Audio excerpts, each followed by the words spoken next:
Kayla said it before I even reached the flowers. "Don't let her near the donation box," she said, pushing back from her chair so fast the stemware trembled. Every face in the private dining room turned at once. She's already taken enough. I stopped 3 steps from the memory table, my mother's silver photo frame cold against both palms. I had polished it in my kitchen sink an hour earlier until the edges caught light again, until I could see my own face bending across the metal where hers used to sit on every holiday table we ever had. A waiter froze beside me with a bottle of champagne. Aunt Denise stood up like she'd been waiting for a cue and slid the black donation box farther behind the roses. Kayla moved in front of me, not touching me, just close enough to make me step sideways or collide with her in front of my father's future in-laws. Then she smiled and said the line that made the whole room go thin and sharp. "Mom died once," she said. "You sold her twice." If you've ever had to stand still while someone turned your grief into a crime scene, stay with me, because I didn't know it yet, but Kayla had already left fingerprints all over her own lie. Nobody told her to stop. My father stayed seated at the head of the table, one hand still around his wineglass, the other resting near his fiancée's folded napkin, as if calm itself were a moral position. Silence was how he liked to call things fair. Silence meant he was not taking sides. Silence was what people used when they wanted the mess without the responsibility. Denise looked horrified in that careful, practiced way that never interrupted anything. Across the room, his fiancée's sister lowered her fork. Someone near the windows whispered, "The memorial fund?" like it was already settled fact. I looked past Kayla and saw the place card that should have been near my father had been moved to the far end of the table, beside the service door, half hidden behind a water pitcher. That was when I understood this hadn't burst out of nowhere. It had been staged. My public role tonight was not daughter, it was cautionary tale. "I brought Mom's frame," I said, "because when you are blindsided in public, your mouth reaches for the last thing that was true 5 seconds ago. That's all." Kayla laughed once, soft and disbelieving. "You brought props."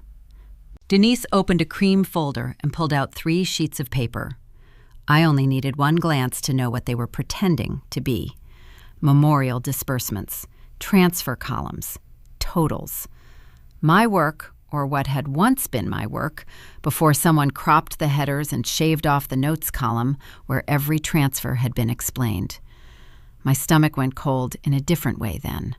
Not panic, recognition. Because I had built those records for my mother when the treatments got too exhausting and she stopped wanting to look at numbers, I knew every line of that spreadsheet the way some people know hymns. The font on Denise's pages was the same. The spacing was not. "Dad," I said. He finally looked at me. "Elena, not here." The words landed harder than Kayla's accusation. Not because he believed her yet, because he was willing to let the room believe her first. His fiancée, Marjorie, touched his sleeve like she wasn't sure whether she was witnessing a family issue or a warning. Her son glanced from me to the donation box to Denise's papers and then away, embarrassed on my behalf in the delicate manner of strangers who don't plan to become involved. Somewhere behind me, cutlery resumed against china, very softly, the way rich people eat when scandal improves the meal. Kayla crossed her arms. She was dressed in cream silk, glowing in the candlelight, every dark curl pinned exactly where it should be. She had always understood presentation better than consequence. "Tell them where the money went," she said. "Go ahead. Tell them why memorial funds needed wire transfers." That word was chosen for effect. Wire transfers, not reimbursements, not temporary moves, not the frantic, humiliating midnight request she had sent me months ago when she swore it was short-term, private, and absolutely not something Dad could find out during Mom's decline because he can't handle one more thing. But Kayla knew something else, too. Truth sounds suspicious when someone else says it first, with better posture. I set the silver frame down on the edge of an empty sideboard because I suddenly didn't trust my hands. In the photo, Mom was laughing into the wind on a beach she'd insisted was too cold for sensible women. I watched Denise notice the frame and angle her folder in front of it, covering half my mother's face. That was the first moment I got angry enough to think clearly. "Show all of it," I said. Denise's eyes flickered. Just once. Kayla answered for her. "This is all of it." No, it wasn't. All of it included the messages where Kayla asked me to move money out of the memorial account because 2 creditors were threatening to contact her employer. All of it included the transfer confirmations that matched the exact amounts on those panicked texts. All of it included the late-night voicemail she left after I stopped answering, voice thick and fast, promising she would replace everything before anyone saw. And all of it included the email trail where she later asked for a copy of the spreadsheet just to keep records straight. Then somehow, weeks later, the records were no longer straight. I didn't say any of that. Not yet. My father pushed his chair back at last. Relief moved around the room like maybe the adult had finally arrived. He glanced at Denise's papers, then at me, then at Kayla, and managed to look burdened instead of decisive. "Until this is sorted out," he said, "maybe Denise should take over any remaining documents from your mother's accounts." There it was. Not just humiliation, removal. Kayla's chin lifted a fraction. She had not only accused me of stealing from our mother's memorial, she had turned that accusation into access, into control, into a new family story where she was the vigilant daughter, Denise was the responsible elder, and I was the quiet woman who had finally been quiet in the wrong direction. My phone buzzed in my clutch. I almost ignored it. Then I saw the sender line on the screen, and every sound in the room seemed to step backward.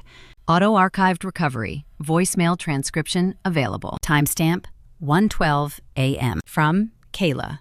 I opened just enough to read the first line. "Elena, please pick up.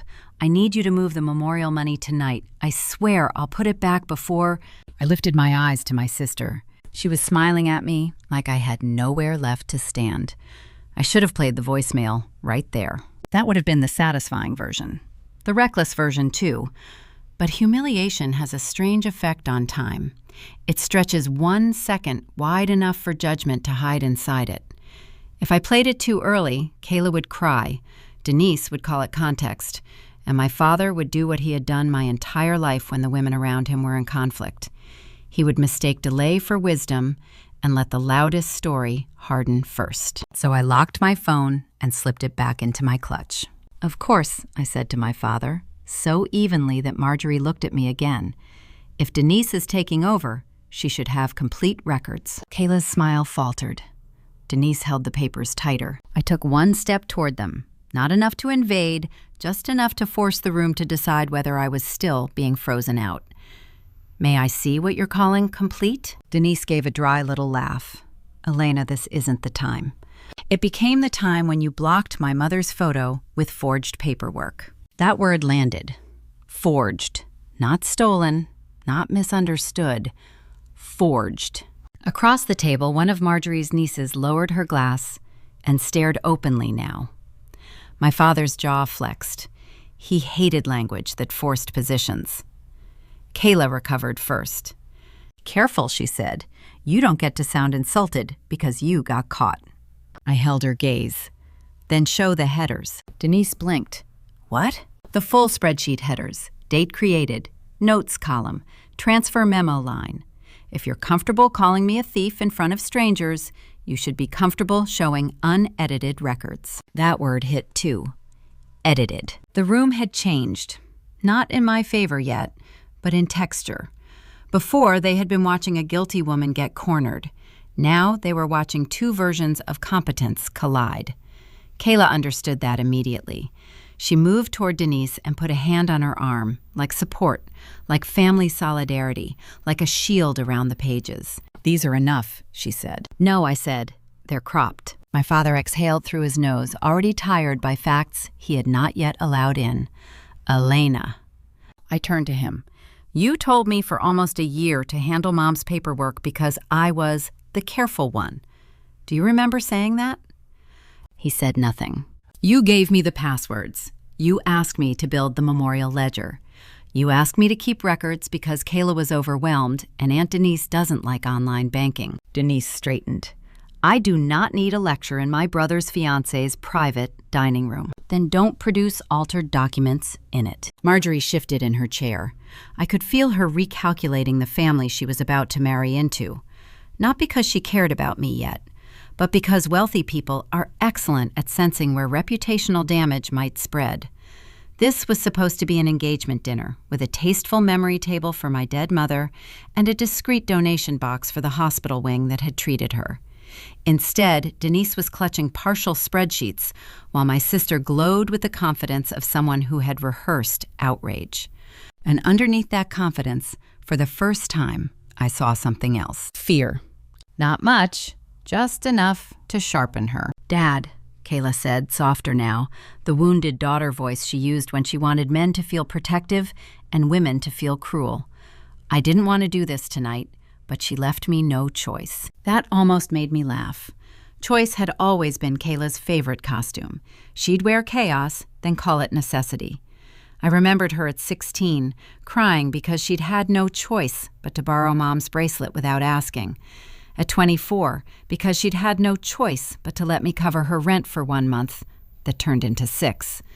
At 32, because just this once, she needed me to move money between accounts until a payment cleared. Every emergency with Kayla arrived dressed like an exception. Every exception became a pattern someone else was expected to absorb. "You had a choice," I said. Her eyes flashed. "About what?" "About sending me those messages." For the first time since I walked in, silence worked for me. Denise looked at Kayla, quickly, then away. My father's head turned too. Kayla didn't answer right away, which in our family counted as a confession's shadow. "What messages?" he asked. Kayla gave a tight shrug. "She means routine account coordination. She always twists tone when she's cornered." I almost said play dumb slower. Instead, I looked at Denise's papers again. Even from where I stood, I could see one line item had been cut off at the right margin. A transfer amount remained, but the memo description did not. Whoever prepared that printout had not only removed context, they had done it crudely. "Interesting," I said. Denise folded the sheets against her chest. "What is?" "The right side crop. You took off the memo field because it contradicted your story." My father rubbed a hand over his mouth. "Can we please not do this like litigators?" I turned fully toward him then, and whatever was on my face made him stop. "You're right," I said. "Litigators use full exhibits." A few people actually shifted at that. Not laughter, but recognition. The kind that says the person being accused may not be the least prepared person in the room. Marjorie spoke for the first time. "Maybe," she said carefully, "the documents should be reviewed privately before anyone says more." Kayla seized on that instantly. "Exactly, privately, because decent people don't put family business on display." "You opened with a theft accusation across the appetizer course," I said. "Let's not suddenly discover modesty." The waiter who had frozen earlier returned to remove untouched plates. He was trained not to react, but even he glanced at the papers in Denise's hand before lifting them away from a spill on the tablecloth. Denise moved too slowly. One sheet slipped sideways, long enough for me to see the file name at the bottom edge. MB_memorial_final2_edit. Not printed from the live ledger. Exported, renamed, edited. I met Denise's eyes. She knew I'd seen it. Then my father held out his hand to her. Not to me, not to both of us, just to her. "Give me the papers." Denise hesitated, and that hesitation was the first real crack in the night. Because innocent documents don't tremble on the way to a father's hand. My father kept his hand out until Denise had to make a choice she clearly hated. For one long second, the pages trembled between them. Then she gave them over with a brittle smile that convinced no one. My father took the sheets, flattened them against the white tablecloth, and began reading as if composure itself could rescue him from having to judge what was in front of him. Kayla stayed standing. I stayed where I was, near the sideboard where my mother's silver frame leaned against a folded menu card, half in candlelight, half in shadow. No one sat down. The private room had gone quiet in that expensive, insulated way. all velvet drapes and soft sconces and cut flowers, and the sound of staff pretending not to listen. Beyond the glass doors, the restaurant still moved in muted gold. In here, it felt like someone had shut the oxygen down by degrees. My father looked from the first page to the second. "These are transfers," he said carefully. "Yes," I said. Kayla let out a laugh of pure vindication. "Thank you." I didn't look at her. "Keep reading." His eyes moved lower. His brow tightened. He turned the second sheet slightly, bringing it closer to the candle. I knew exactly where he was looking now. The chopped right margin, the line items that ended abruptly, the amounts without their descriptions. "It's a print issue," Denise said too quickly. "The formatting cut off." "It didn't cut off the columns on page 1, I said. She clicked her tongue. "You always did confuse tone with intelligence." I almost admired that. Even cornered, Denise reached for hierarchy. For years, she had been the family's quiet editor, sanding the rough edges off every story until blame settled where it was most convenient. When Mom was sick, Denise had called Kayla sensitive and me sturdy, which meant Kayla got sympathy and I got duties. When bills piled up, Denise said I was better with these things, which meant I handled paperwork while everyone else handled emotion. Somewhere along the line, competence had become consent. My father turned to the third page. "Why is the file name visible at the bottom?" No one answered. He read it aloud anyway. "Final to edit." The air changed again. Kayla crossed her arms tighter. "That proves nothing. People rename files." "People do," I said. "Live ledgers don't." My father looked up sharply. "What does that mean?" "It means those pages were exported and altered before they were printed." Kayla shook her head with theatrical disbelief. "You hear how she talks? This is what she does. She buries everyone in technical language so no one notices the actual theft." There it was again. Berries. As if record-keeping were a weapon, instead of the only reason our mother's accounts had made sense at all. I opened my clutch and took out my phone. I didn't raise it yet. I just held it at my side. "You want the actual theft?" I asked. "Or do you want the actual sequence?" "Same thing," Kayla said. "No," I said. "Not if you asked for it." That hit my father harder than the spreadsheet. His face changed, not into belief, but into the first shape of it. Kayla saw it too. "I never asked you to do anything illegal." I met her eyes at last. Interesting word choice. Marjorie shifted beside my father. Her engagement ring caught the chandelier light as she folded her hands together. She had been trying all evening to remain elegant in the blast radius, but now even she seemed unable to pretend this was a misunderstanding about bookkeeping. My father looked at me. "Elena, say exactly what you're saying." So I did. Months ago, Kayla contacted me late at night and asked me to move Memorial Fund money temporarily to cover a private debt she said couldn't wait until morning. She said she would replace it before anyone saw. I told her no, more than once. I paused. Then she kept calling. The room went so still I could hear ice settling in a glass near the far end of the table. Kayla stared at me as though betrayal belonged only to the person who spoke first. "You moved it anyway." "Yes," I said, and that was my mistake. There it was. Not pretty, not polished. The thing no one expects from the accused. The piece that actually costs. I let it stand between us. I made one decision under pressure because Mom was already gone, Dad was barely sleeping, and you said creditors were about to contact your office and make the memorial ugly before it happened. I believed you when you said it was temporary. My father closed his eyes for a moment. Kayla pounced on that. "So she admits it." "No," I said. "I admit a transfer, not theft." Denise stepped in before my father could speak. "Money leaves a memorial account, and somehow that's not theft? Listen to yourself." "It's not theft when the person who received it is the one accusing me," I said. I finally lifted the phone. Kayla's face changed. Not dramatically. That would have been easier. It changed in the smallest, most revealing way. Her mouth parted before she remembered to close it. Denise noticed and immediately said, "Screenshots can be fabricated." "I know," I said. That's why I brought confirmations. I opened my banking archive and held the screen where my father could see without taking the phone yet. 3 transfer confirmations: dates, times, amounts. The recipient label on 2 of them was partially masked by the bank interface, but the account nickname remained visible enough. K Personal. Kayla stepped forward. That could be anything. It could, I said, if there weren't also texts matching the amounts. My father reached for the phone this time. Not snatched, requested, with a hand that had finally chosen movement over silence. I gave it to him. He scrolled once, twice. His face hardened in increments. Kayla's voice went bright, then sharp. She saved everything because she plans for this. She always plans for this. No, I said quietly. I save everything because someone in this family has to survive what the rest of you rewrite. That landed deeper than I intended. Denise looked away. My father kept scrolling.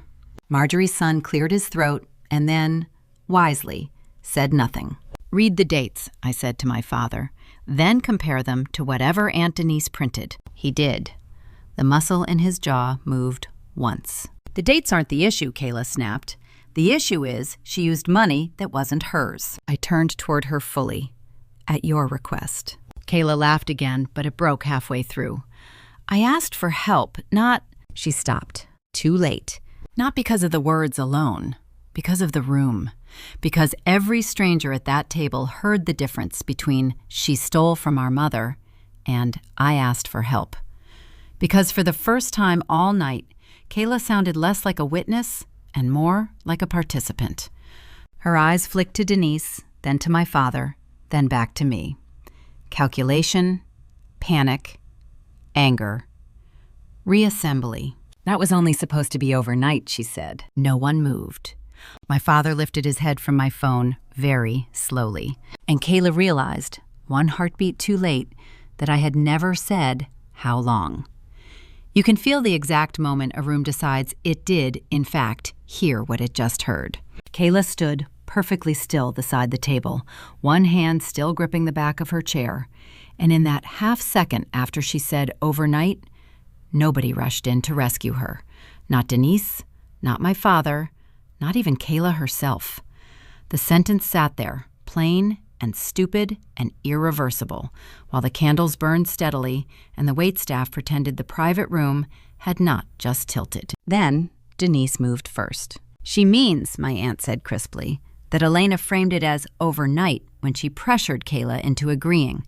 Let's not let wording... Stop, my father said. It wasn't loud. That was what made everyone listen. Denise stopped. Kayla's eyes filled instantly, expertly, the tears arriving not from grief, but from instinct. She had always known exactly when moisture became leverage. Dad, no. He looked at her the way men look at complicated machinery they hoped would keep working if they avoided the manual.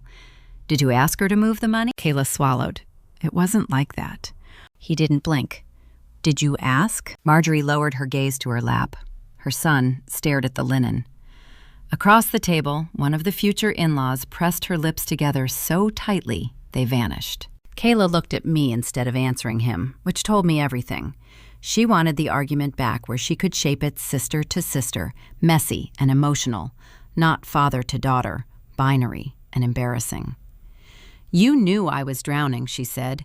You knew they were going to call my work. There it is, I said. That doesn't mean I asked you to do something criminal. No, I said.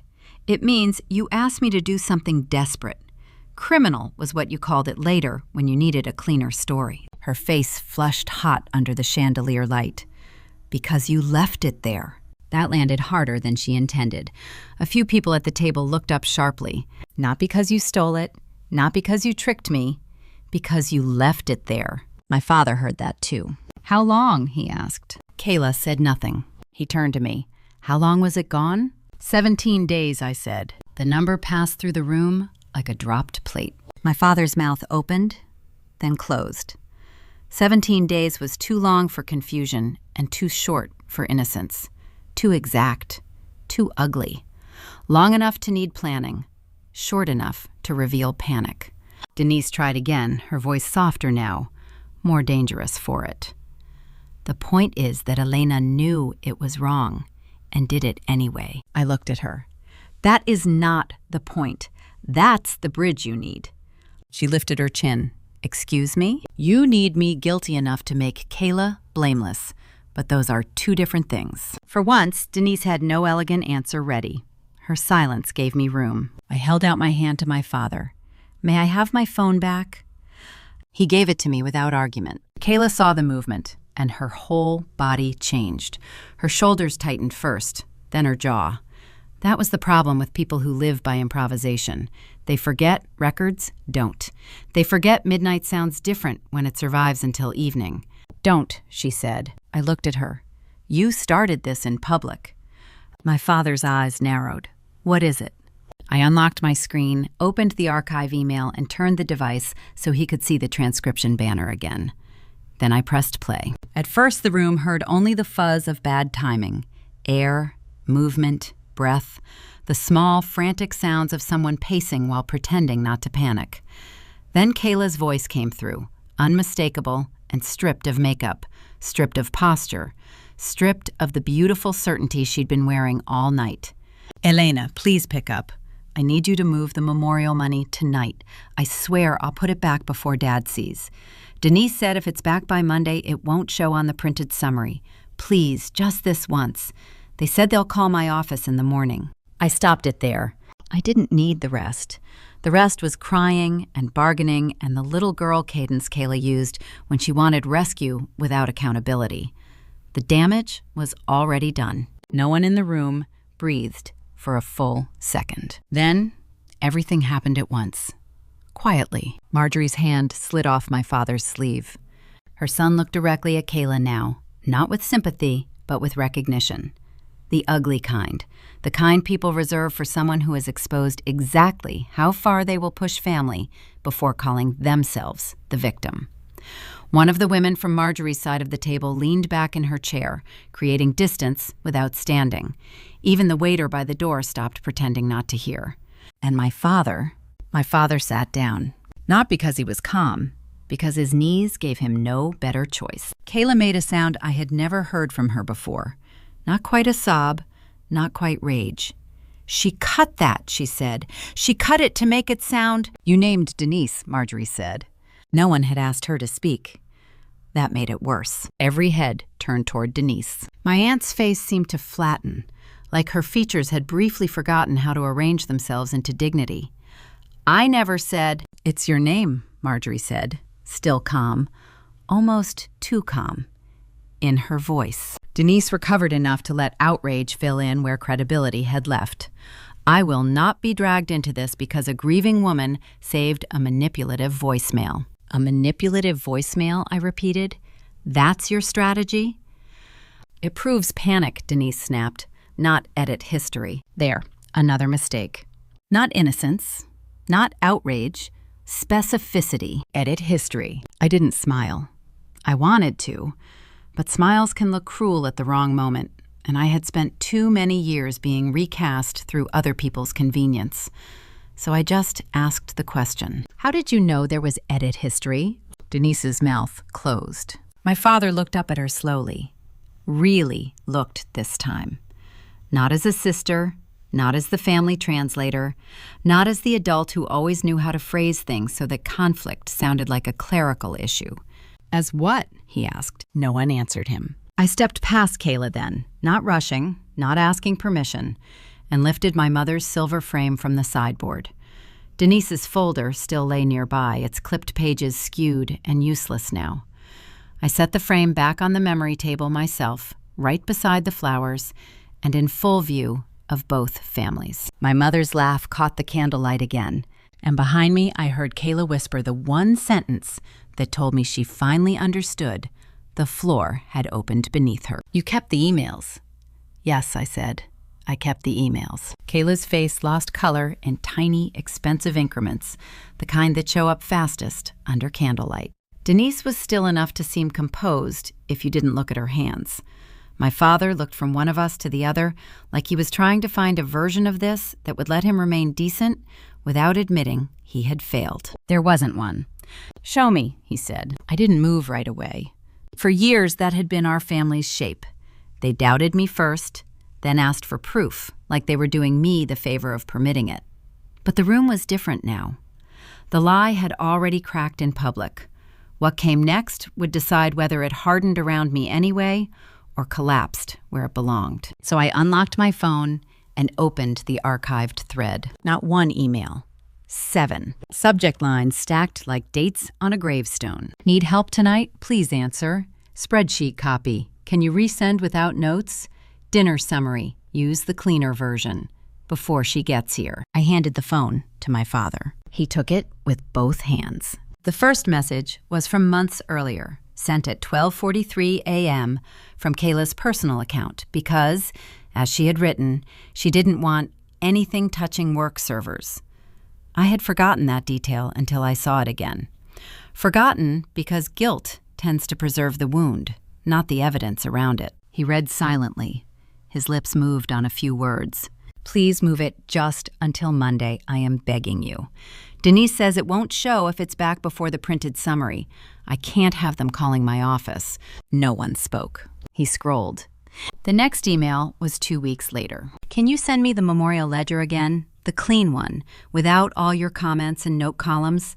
Dad doesn't need every little memo line. His thumb stopped. Then the next. A forwarded chain between Kayla and Denise from this afternoon.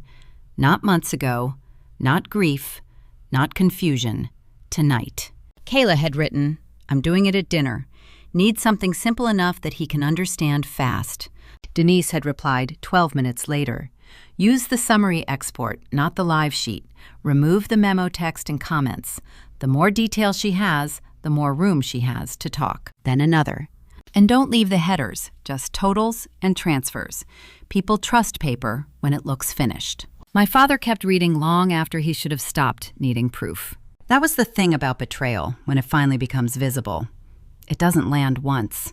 It keeps landing, sentence by sentence, timestamp by timestamp, each small record stripping away one more excuse. He reached the last message in the chain. It had been sent at 5:18 p.m., less than an hour before I arrived, carrying my mother's silver frame. From Kayla to Denise. Cedar at the end, near the service door.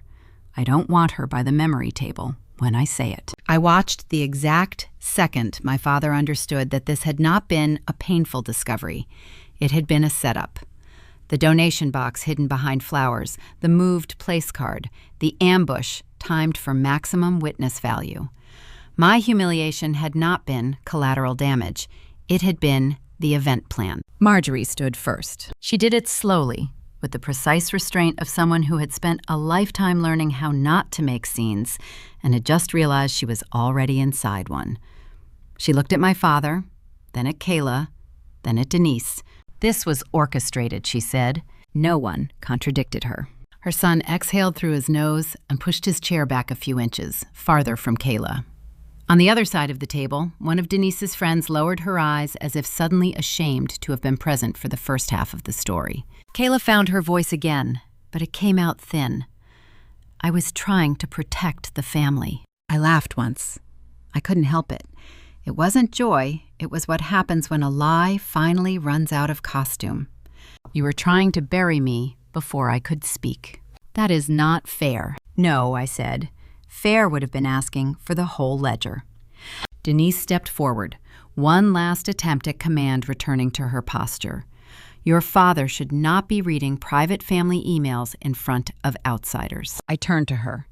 You lost the right to say private when you timed the accusation between champagne and dinner. My father lifted his head from the phone. Something in his face had changed, not softened, clarified. The helplessness was gone, and what remained was worse. The late, ugly recognition that his silence had always cost someone, and it had usually been the quieter daughter, because she carried the weight without making him choose. He looked at Kayla. You moved her seat. Kayla opened her mouth. You moved her seat, he repeated, louder this time. You planned to accuse your sister of stealing from your mother in front of my future family. Kayla's eyes flooded again. Dad, I panicked. No, he said. You prepared, Denise tried to interrupt. Frank, he turned to her with a force I had not seen since my mother died. And you helped. The room went still enough to hear someone in the hallway laugh at something unrelated, bright and distant and obscene. Then my father did something so simple, it hurt. He walked to the far end of the table. He picked up my place card from beside the service door. Everyone watched him carry it back. Not halfway, not to some neutral, empty chair. He set it down at the seat to his right, where the family place had been all night, the place Kayla had meant to keep me from. Then he looked at me in front of everyone, Marjorie, her children, Denise, the staff by the door, the people who had watched me be accused, and said, "My daughter will sit here." That was the moment the power changed. Not because it repaired anything. It didn't. Not because I forgave him. I didn't. Because the room had seen me displaced, and now the room saw exactly who had done it. Kayla stared at the place card as if it had betrayed her personally. My father handed my phone back to me. Then he took Denise's edited pages from the table, folded them once, and set them in front of Kayla's untouched plate. "No one," he said, each word plain and public, "is calling Elena a thief in this room again." Kayla's breath caught. Then I reached into my bag, touched the corner of one last printed document I had brought but not yet used, and realized the night still wasn't finished, because the emails explained the lie. But the paper in my hand explained why Kayla had been desperate enough to build one. The paper in my hand was a demand letter. Not dramatic looking, no courtroom seal, no bold red threat across the top, just expensive cream stock from a private recovery firm, a balance due, a deadline, and a sentence that explained more about the last 3 months of my life than anything Kayla had said all night. Failure to remit by Monday may result in employer notification under the terms of your signed agreement. Same Monday, same urgency, same panic. The transfer amounts matched within $12. I looked at Kayla, at the stiff shine in her eyes, at Denise standing beside her as if proximity might still pass for authority, and for one brief second I understood how easy it would be to finish her. I could read the letter out loud. I could name the debt, the missed payments, the forwarding email she had sent me after midnight with the subject line, "Please delete after reading." I could let Marjorie's relatives watch every last excuse come off her in strips. Instead, I handed the letter to my father. "Here's the motive," I said. He took it. Read the first line, then the second. His face did not collapse dramatically. It aged. Kayla saw it happen and understood before he looked up. "Dad," she whispered. He kept reading. I watched his hand tighten on the page, not in rage, but in something harder to witness. The belated inventory of all the moments he had chosen the path of least resistance and called it balance. My whole life, he had confused the quieter child with the sturdier one. If Kayla cried, she needed care. If I went silent, I could carry more. That was the family math. And tonight, in front of both families, the total had finally come due. Marjorie broke the silence first. "When did you know?" she asked him softly. He looked up from the letter as though he had to travel a long way to answer. "Just now." She held his gaze. "No. When did you know your silence always landed on her?" Nobody moved. That was the aftershock. Not the proof, not the accusation, the recognition. My father turned toward me, and for the first time since Mom got sick, I saw no defense in him. No appeal for patience, no weary request to keep things calm for everyone else. Just the naked, humiliating truth of a man realizing that fairness had been the story he told himself, while one daughter absorbed the cost of his comfort. "I should have stopped it the second she said it," he said. "Yes," I said. There was nothing to soften. So I didn't. Kayla made a shattered sound. "So that's it? You're all just going to turn on me?" I looked at her. "No, tonight is what happens after you tried to turn everyone on me." "That's not what I—" "You moved my seat," I said. "You used Mom's memorial. You let them hide her face behind edited pages." Her mouth closed. Because that was the part she had not really thought through. Not the money, not the lie, the desecration inside it, the willingness to turn our mother into staging. Denise straightened, grasping for one final version of herself that could survive this room. This family does not need an audience for more punishment. I faced her.